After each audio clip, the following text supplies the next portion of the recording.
Hi there. I'm here to provide a short tutorial on how to properly diaper your dog.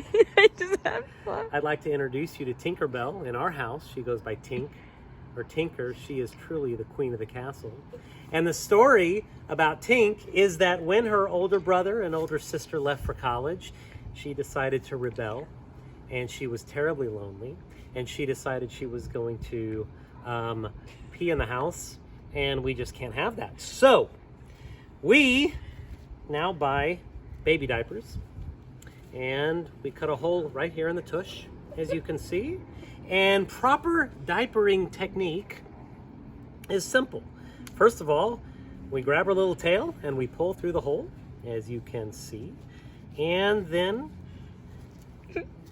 you reach around the legs and you affix the diaper on to the love of your life and protect your carpets and protect your floors, and everybody in the house is happy and everything smells great and there's no pee anywhere, right? What do you think, baby? Okay.